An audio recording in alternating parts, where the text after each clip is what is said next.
പ്രിയപ്പെട്ട പ്രേക്ഷകരെ, നമ്മുടെ ഈ സംസ്ഥാനത്തെ റോഡുകളുടെ ദുരവസ്ഥയൊക്കെ നമ്മൾ നിത്യേന കാണുന്നതാണ്. റോഡുകളിലെ കുഴികളൊക്കെ ഇപ്പോൾ മരണക്കെണികൾ കൂടിയായി മാറുകയാണ്. ദേശീയ സംസ്ഥാന പാതകളിൽ എല്ലാ ദിവസവും അപകടങ്ങൾ ഉണ്ടാകുന്നുണ്ട് എന്നുള്ളതാണ് യാഥാർത്ഥ്യം. മഴക്കാലം കൂടി വരുന്നതോടെ അപകടത്തിൽപ്പെടുന്നവരുടെ എണ്ണവും കൂടുകയാണ്. ഏറെ തിരക്കുള്ള പലയിടങ്ങളിലും യാത്ര ദുസ്സഹമാകും വിധം റോഡുകൾ തകർന്നു കിടക്കുകയാണ്. എന്താണ് നമ്മുടെ റോഡുകളുടെ അവസ്ഥ? ന്യൂസ് മലയാളം പരിശോധിക്കുന്നു. വിശദവിവരങ്ങളുമായി നമ്മുടെ പ്രതിനിധികൾ ചേരുകയാണ്. കോഴിക്കോട്ടേക്കാണ് ഇന്ന്. കോഴിക്കോട് പുതിയ പാലത്ത് റോഡിലെ കുഴിയിൽ വീണ് കാലൊടിഞ്ഞ ഓട്ടോ ഡ്രൈവറായ ചേന്ദമംഗലൂർ സ്വദേശി കെ സുഭിരാജിന്റെ വീട്ടിൽ നിന്ന് ബെൻസൻ ബാബു, കോഴിക്കോട് നഗരത്തിൽ നിന്ന് രതീഷ് വാസുദേവൻ, വേങ്ങര പാലച്ചുറമാട് നിന്ന് ശാന്തകുമാർ വെള്ളാലത്ത്, എറണാകുളം കത്രിക്കടവിൽ നിന്ന് സഹിൻ ആന്റണിയും ചേരുന്നുണ്ട്. നമുക്ക് 4 പേരിലേക്കും പോകാം. ആദ്യം ഞാൻ ബെൻസനിലേക്ക് പോവുകയാണ്. ബെൻസൻ, ഒരു അപകടത്തിൽപ്പെട്ട ഒരാളിൻ്റെ വീട്ടിലാണ് ഇപ്പോൾ ബെൻസൻ നിൽക്കുന്നത്. കോഴിക്കോട്ടെ റോഡിൻ്റെ അവസ്ഥ, കോഴിക്കോട് മാത്രമല്ല സംസ്ഥാനത്തെ എല്ലാ റോഡുകളും മരണക്കെണികൾ ഒരുക്കുന്നു എന്ന കാര്യത്തിൽ ഒരു സംശയവുമില്ല. റോഡും തോടും ഒന്നും അറിയാൻ പറ്റാത്ത അവസ്ഥയാണ് പലയിടത്തും. ബെൻസൻ, എന്താണ് ആദ്യം തന്നെ പ്രേക്ഷകരോട് പറയാനുള്ളത്?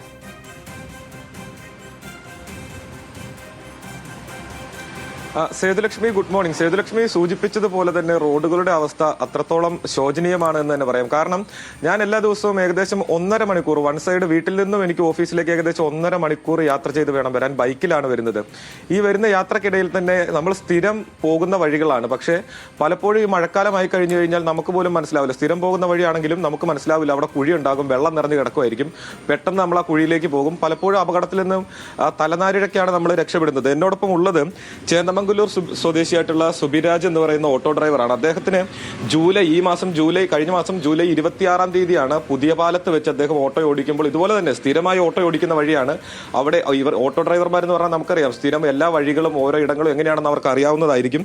പക്ഷേ അവിടെ ഒരു കുഴി ഉണ്ടായിരുന്നു. ആ കുഴിയിൽ മഴവെള്ളം നിറഞ്ഞു കിടക്കുകയായിരുന്നു. അദ്ദേഹത്തിന് അത് കാണാൻ സാധിച്ചില്ല. പെട്ടെന്ന് ഓട്ടോ മറിയുന്നു, വീഴുന്നതാ. നിലവിലെ അവസ്ഥ ഇങ്ങനെയാണ്. കാലൊടിഞ്ഞ് വീട്ടിലിരിക്കുന്ന അവസ്ഥയാണ്. അതിൻ്റെ അകത്ത് പ്രധാനപ്പെട്ട മറ്റൊരു കാര്യം, ഇതുമായി ബന്ധപ്പെട്ട് ഇദ്ദേഹം പരാതി പറയാനായിട്ട് പോലീസ് സ്റ്റേഷനിൽ ചെന്ന് കഴിഞ്ഞപ്പോൾ കേസെടുക്കാൻ കഴിയില്ല, അല്ലെങ്കിൽ മറ്റൊരിടങ്ങളിൽ പരാതി നൽകണം, നേരിട്ട് കോടതിയിൽ പോകണം, ആ നിരത്തിലുള്ള വാദങ്ങളാണ് പോലീസിന്റെ ഭാഗത്തു നിന്നും ഉണ്ടായത്. അപ്പോൾ അദ്ദേഹത്തോട് തന്നെ ചോദിക്കുക, അദ്ദേഹത്തിനുണ്ടായിട്ടുള്ള ദുരനുഭവം ഏത് രീതിയിലാണെന്ന്. ഞാൻ പറഞ്ഞതുപോലെ തന്നെ നിങ്ങൾക്ക് സ്ഥിരം വഴികളും കാര്യങ്ങളും എല്ലാം കൃത്യമായി അറിയുന്ന ആളുകളായിരിക്കും. പക്ഷേ നിങ്ങളെപ്പോലും കബളിപ്പിക്കുന്ന തരത്തിലായിരുന്നു ആ കുഴി അവിടെ ഉണ്ടായിരുന്നത്. വെള്ളം നിറഞ്ഞു കിടക്കായിരുന്നു, കാണാൻ പറ്റിയില്ല അല്ലേ? ഇല്ല, കുഴി ഫുള്ളായിട്ട് വെള്ളം നിറഞ്ഞു കിടക്കുന്നതിനോട് നമുക്ക് എവിടെ കുഴിയുള്ളതെന്ന് കാണാൻ പറ്റില്ല. ആ ഏരിയ ഫുള്ളായിട്ട്, ആ റോഡിന്റെ 2 സൈഡും ഫുള്ളായിട്ട് കവർ ചെയ്തിട്ടാണ് വെള്ളം നിറഞ്ഞത്. അത് എവിടെയായിരുന്നു? കറക്റ്റ് സ്ഥലം എവിടെയായിരുന്നു? ഇത് കല്ലുത്താങ്കട നിന്ന് പുതിയ പാലത്തെ പോണ റോട്ടില്, അതായത് പുതിയ പാലം അങ്ങാടി എത്തുന്നതിന് മുന്നേ ഒരു 200 മീറ്റർ പുറകു വശത്ത്, അതായത് ഞാൻ പോണ റൂട്ടിൽ തന്നെ 200 മീറ്റർ കൂടി പോയാൽ പുതിയ പാലം അങ്ങാടി എത്തും. എന്തായിരുന്നു സംഭവിച്ചത്? നേരെ ഓടിപ്പോകുന്ന വഴി ഞാൻ എൻ്റെ സൈഡ് ഇടത് ഭാഗത്തൂടെ വണ്ടി ഓടിച്ചു പോകുന്നത്. ഇടത് സൈഡിലുള്ള കുഴിയിലേക്ക് വണ്ടി താന്നിട്ട് വണ്ടി അവിടെ നിന്നിട്ട് ബാക്ക് എടുത്ത് മറിഞ്ഞതാണ്. ബാക്ക് പൊന്തിയിട്ട് മറിയുന്നതാണ്. മറിഞ്ഞ ഉടനെ തന്നെ എനിക്ക് മനസ്സിലായി ഞാൻ അതിൻ്റെ ഉള്ളിലാണല്ലോ ഉള്ളത്. കാല് എടുത്ത് പുറത്തേക്ക് ഇറങ്ങണമെന്ന് വിചാരിച്ച് കാലെടുത്ത് നോക്കുമ്പോൾ കാലിൽ ഫുള്ള് ചോരയും മുറിവായിട്ട് ചോരയും നല്ല വേദനയും ആ സമയത്ത്. അതുമ്പോൾ എനിക്ക് അതിനുള്ളിൽ നിന്ന് എണീക്കാൻ പറ്റിയില്ല. ഫുള്ള് വെള്ളത്തിലാണ് ഞാൻ കിടക്കുന്നത്. പിന്നെ നാട്ടുകാർ വന്നിട്ട് വണ്ടി പൊന്തിച്ച് എൻ്റെ അതിനുള്ളിൽ നിന്ന് പുറത്തിറക്കിയത് ഓട്ടോറിക്ഷയിൽ പിച്ച് ഹോസ്പിറ്റലിലേക്ക് കൊണ്ടുപോയതാണ്. ഇപ്പോൾ ചികിത്സ തുടരുകയാണ്. അതിൻ്റെ ഇടയ്ക്ക് നമ്മളിത് പരാതിയുമായിട്ട് പോലീസ് സ്റ്റേഷനിൽ ചെന്നു. കസബ സ്റ്റേഷനിലാണല്ലേ പോയത്? അവിടെ ചെന്ന് കഴിഞ്ഞപ്പോൾ അവരെന്താ പറഞ്ഞത്? അവിടെ ചെന്ന് കഴിഞ്ഞപ്പോൾ ഞാൻ പരാതി കൊടുത്തതിന് ശേഷം എന്നോട് ആ സമയത്തിലൊന്നും പറഞ്ഞിട്ടില്ല. പിന്നെ 2 ദിവസം കഴിഞ്ഞിട്ട് എന്നെ വിളിച്ച് പറഞ്ഞു, ഇപ്പോൾ ഈ പരാതിയിൽ മുകളിൽ കേസെടുക്കാൻ ബുദ്ധിമുട്ടുണ്ട്, അത് നിങ്ങൾ കോടതിയായിട്ട് സമീപിച്ചിട്ട് വേണ്ട മാതിരി മുന്നോട്ട് പോയി എന്ന് പറഞ്ഞു. ഇപ്പം ഈ ഓട്ടോ ഡ്രൈവറാണ്, അപ്പോൾ സ്വന്തമായിട്ടുള്ള ഓട്ടോ അല്ല എന്നാണ് ഞാൻ മനസ്സിലാക്കുന്നത്, വാടകയ്ക്കാണ്. അപ്പോൾ നിങ്ങൾക്ക് ഒരു ദിവസം ഏകദേശം ഒരു 1500 രൂപയെങ്കിലും കിട്ടിയാൽ അതിൻ്റെ വാടക, ഡീസൽ, ഇതെല്ലാം കൂടി കഴിഞ്ഞ് കുറച്ചെങ്കിലും പൈസ കയ്യിൽ ബാക്കി ഉണ്ടാവുള്ളൂ. അപ്പം നിലവിൽ ഇങ്ങനെ ഈ ചികിത്സയിൽ തുടരുകയാണ്. അപ്പോൾ എങ്ങനെയാണ് നിങ്ങളുടെ വരുമാനമൊക്കെ മുമ്പോട്ട് വന്ന്? കുറച്ച് കഷ്ടമായിട്ടുള്ള അവസ്ഥയിലായിരിക്കും. ഇപ്പോൾ വരുമാനമായിട്ട് യാതൊന്നും ഇല്ല സത്യം പറഞ്ഞാൽ. പിന്നെ പെങ്ങൾ പീടികയിൽ പണിക്ക് പോകുന്നുണ്ട്, അതിൻ്റെ മുകളിൽ അഡ്ജസ്റ്റ് ചെയ്ത് പോകുന്നുണ്ട്. അപ്പോൾ ഈ ഓട്ടോയ്ക്ക് കാര്യമായിട്ട് എന്തെങ്കിലും പരിക്കുകളൊക്കെ സംഭവിച്ചോ? ആ ഫ്രണ്ട് ചില്ല് മൊത്തം തകർന്നു പോയിട്ടുണ്ട്. ഒരു സൈഡിൽ കുറച്ച് അപ്ലിസറി വർക്കുകളുണ്ട്. നമ്മൾ ഇനിയിപ്പോൾ പറഞ്ഞതുപോലെ തന്നെ നിയമപരമായിട്ട് മുൻപോട്ട് പോകാൻ തന്നെയാണോ? അതെ, അല്ല, ഞാൻ വക്കീലിനെ ഏൽപ്പിച്ചിട്ടുണ്ട്. വക്കീൽ അതിന് വേണ്ട രീതിയിലേക്ക് നീങ്ങുന്നുണ്ട്. അപ്പം ഇതാണ് അദ്ദേഹത്തിന്റെ അവസ്ഥയാണ് ഈ കാണുന്നത്. ഇതുപോലെ ഓരോ ദിവസവും നിരവധിയായിട്ടുള്ള ആളുകൾക്ക് സമാന രൂപത്തിലുള്ള അപകടങ്ങൾ ഉണ്ടാവാറുണ്ട് സേതുലക്ഷ്മി. അതിൽ ഇത്തരത്തിൽ പരാതികളുമായി നമ്മൾ എവിടെ ചെന്ന് പരാതി പറയണമെന്ന് ഓട്ടോ പോലും തൊഴിലാളികൾ എന്നൊക്കെ പറയുമ്പോഴേ മിക്ക കുടുംബങ്ങളിലെയും ഒക്കെ ഏക വരുമാന മാർഗം കൂടിയാണ് ഇത്തരത്തിലുള്ള അപകടങ്ങളൊക്കെ വന്ന് അവർക്ക് എന്തെങ്കിലുമൊക്കെ ഈ കൈകാലുകൾ ഒടിയുകയും ഒക്കെ ചെയ്യുമ്പോൾ ഒരു കുടുംബത്തിന്റെ വരുമാനം കൂടിയാണ് നഷ്ടപ്പെട്ടു പോകുന്നൊരു സങ്കടകരമായ യാഥാർത്ഥ്യം കൂടിയുണ്ട്. നമുക്കിനി കോഴിക്കോട് നഗരത്തിലെ ഈ മണിക്കൂറിലെ അവസ്ഥ എന്താണെന്ന് നോക്കാം. രതീഷ് ഉടനെ എനിക്കിപ്പം. Ratheesh, good morning. എന്താണ് ഇപ്പോൾ ഈ 9:30 മണി സമയത്ത് കോഴിക്കോട് നഗരത്തിന്റെ അവസ്ഥ? Sethulakshmi, good morning. ഈ പ്രത്യക്ഷമായി നമ്മുടെ നഗരത്തിൻ്റെ പ്രത്യക്ഷമായി കാണുന്ന ഭാഗങ്ങളിലൊന്നും വലിയ തരത്തിലുള്ള കുഴികളൊന്നും കാണില്ല. പക്ഷേ നഗരത്തിൻ്റെ ഇടറോഡുകൾ വളരെ പ്രധാനമായി ഏറ്റവും തിരക്കുള്ള ഇടറോഡ്. ഞാനിപ്പോൾ നിൽക്കുന്നത് തളി ക്ഷേത്ര റോഡിലാണ്. നിരവധി യാത്രക്കാർ വരുന്ന ഇടം, എല്ലാ സമയങ്ങളിലും തിരക്കുള്ള ഇടം എന്നൊക്കെയാണ്. ഇവിടെ ഈ കുഴികൾ കൊണ്ട് ഒരു പരമ്പരയാണ് കുഴികളുടെ.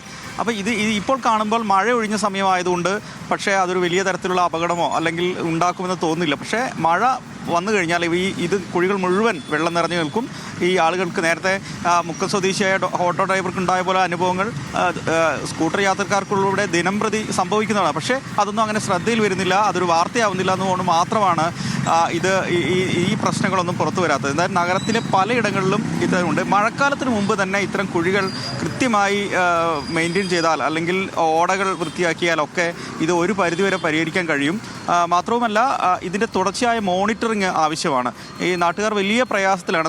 നമ്മുടെ ഈ പ്രദേശത്തുള്ള ഒരു ആളുണ്ട്, ഗോപിയേട്ടനുണ്ട്. എന്താണ് ഗോവിന്ദേട്ട അവസ്ഥ? വളരെ ദുഷ്കരമായിട്ടുണ്ട്. കേബിൾ നന്നാക്കിയ ശേഷം ശരിയായിട്ട് വൃത്തിയാക്കിയിട്ടില്ല. വൃത്തിയാക്കിയിട്ട് കുറച്ച് കഴിയുമ്പോഴും പിന്നെയും പഴയ പോലെയാവും. അത് ആരും മോണിറ്റർ ചെയ്യുന്നില്ല എന്നാണ് പ്രശ്നം. പിന്നെ കാർ പാർക്കിങ്ങിനൊന്നും സൗകര്യമില്ല, അതൊരു സത്യമാണ്. ഈ കുഴികൾ വലിയ പ്രയാസമാണ്. മോട്ടോർ സൈക്കിളൊക്കെ വീഴുമ്പോൾ ആൾക്കാർ വീഴാൻ സാധ്യത ധാരാളമുണ്ട്. അരുക്ക് കൂടിയൊക്കെ ധാരാളം രക്ഷ വീഴുണ്ടല്ലോ, അതാണ് പ്രശ്നം. ഈ പ്രയാസമൊക്കെ പരാതിയൊക്കെ ആയിട്ട് പറഞ്ഞിട്ടുണ്ടാവുമല്ലോ പല സമയത്തും അല്ലേ? പ്രയാസങ്ങളൊക്കെ എല്ലാവരും അറിയുന്നതാണ്, പറഞ്ഞിട്ട് ജനങ്ങളുടെ ശ്രദ്ധയിലുള്ളതാണ്. പക്ഷെ അത് പരിഹാരം ഉണ്ടായിട്ടില്ല എന്നാണ്. കോർപ്പറേഷൻ അധികൃതരാണ് നോക്കേണ്ടത്. പണ്ട് കാലത്ത് കൗൺസിലേഴ്സും കോർപ്പറേഷനും ഇടയ്ക്കിടയ്ക്ക് വന്ന് നോക്കുമായിരുന്നു. ഇപ്പോൾ അങ്ങനത്തെ ഒരു മോണിറ്ററിങ് ഇല്ല. ഇപ്പോൾ കോൺട്രാക്റ്റ് കൊടുത്ത് പണി കഴിഞ്ഞാൽ പിന്നെ ആരും തിരിഞ്ഞു നോക്കും. പിന്നെ കേട് വന്നാൽ പിന്നെ ആരെങ്കിലും വരും, ഇത്രയേ ഉള്ളൂ. തീർച്ചയായും സേതുലക്ഷ്മി, അവർ പറഞ്ഞു തന്നെയാണ്, ഒരു കുഴി അടയ്ക്കാൻ കോൺട്രാക്ട് കൊടുക്കുന്നു, അത് പരിഹരിക്കുന്നു, പിന്നീട് ആരും തിരിഞ്ഞു നോക്കുന്നില്ല. ഈ മോണിറ്ററിംഗ് ഇല്ലെങ്കിൽ സ്വാഭാവികമായിട്ടും നഗര റോഡുകളാണ്, കൂടുതൽ വാഹനങ്ങൾ ഓടുന്നതാണ്. അപ്പോൾ സ്വാഭാവികമായിട്ട് അതിന് അറ്റകുറ്റപ്പണികൾ നടത്തേണ്ടതുണ്ട്. അത്തരത്തിലൊരു ജാഗ്രത ഒരു മോണിറ്ററിംഗ് നഗര റോഡുകളെ സംബന്ധിച്ച് ഇല്ല. അതാണ് കോഴിക്കോട്ടെ നഗര റോഡുകളിൽ ഇത്തരത്തിൽ കുഴി ഉണ്ടാവാനും അതിൽ വാഹനങ്ങൾ വീഴാനും അപകടത്തിൽപ്പെടാനൊക്കെ സാധ്യത വർദ്ധിപ്പിക്കുന്നത്. അത്തരത്തിലൊരു സ്ഥിരം മോണിറ്ററിംഗ് സംവിധാനം ഈ പാതകളുടെ നിർമ്മാണവുമായി ബന്ധപ്പെട്ട് അല്ലെങ്കിൽ അറ്റകുറ്റപ്പണിയുമായി ബന്ധപ്പെട്ട് വേണമെന്നാണ് സാധാരണക്കാർ ഉൾപ്പെടെയുള്ളവരുടെ ആവശ്യം.